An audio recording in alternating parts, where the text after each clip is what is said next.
Imagina só, em 1942, o exército americano simplesmente começou a atirar para todo lado sobre a cidade de Los Angeles. E o alvo? Bom, essa é a grande questão que ninguém conseguiu responder até hoje. Bora mergulhar nessa história para entender o que rolou naquela noite maluca. Olha esse número, mais de 1.400. Essa foi a quantidade de projéteis de artilharia antiaérea que eles dispararam. A gente está falando de uma chuva de fogo ensurdecedora que durou mais de 1 hora, bem em cima de uma das maiores cidades dos Estados Unidos. A pergunta que fica é, contra o que exatamente eles estavam atirando? E aí, no dia seguinte, a população acorda com essa manchete estampada no jornal. Raid na área de LA.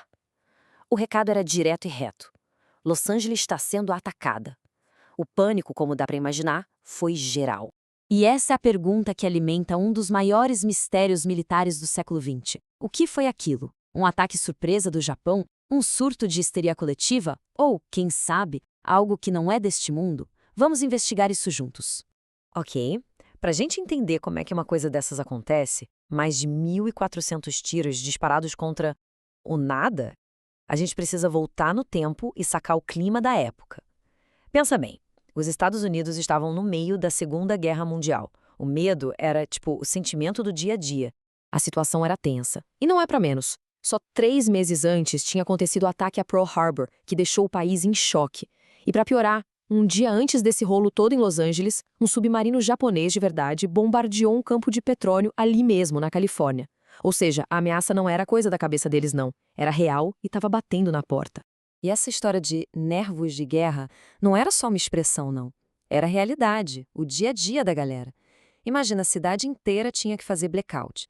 Tinha tropa do exército acampada em lugares que você nem imagina, tipo nos estúdios da Disney, para evitar sabotagem. O estado de alerta era máximo e todo mundo vivia com os nervos à flor da pele. E, infelizmente, todo esse pânico teve um preço bem alto.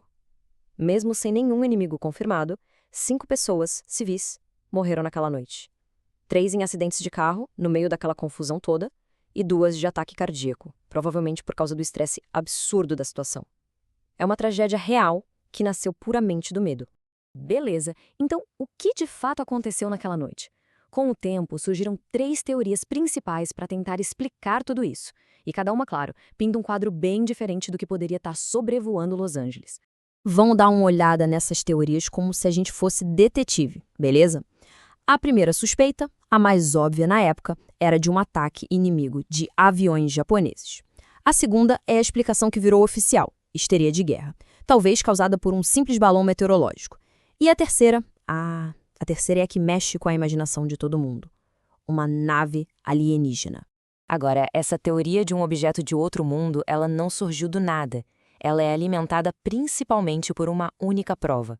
Uma foto que virou um ícone e que para muita gente é a prova final de que algo estranho aconteceu. Olha só essa imagem. É essa aqui. Vários holofotes da defesa antiaérea apontando todos juntos para um único ponto lá no céu escuro. E bem nesse ponto tem alguma coisa. É uma foto muito, muito forte, que acabou virando o grande símbolo da Batalha de Los Angeles. E é exatamente aqui que a coisa fica complicada e a história se divide. De um lado, tem os ufólogos e pesquisadores que juram que a análise da foto mostra um disco voador clássico. Eles até dizem que as explosões parecem acontecer em volta do objeto e não nele, quase como se ele tivesse um campo de força.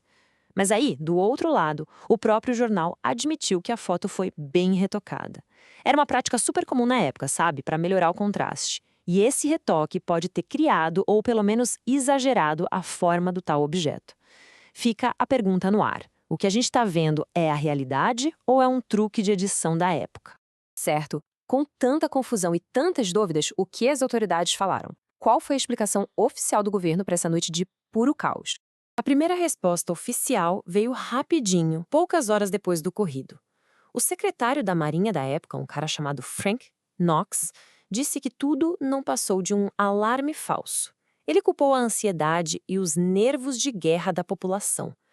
Foi uma tentativa clara de botar panos quentes, mas, para muita gente, aquilo soou mais como uma tentativa de abafar o caso.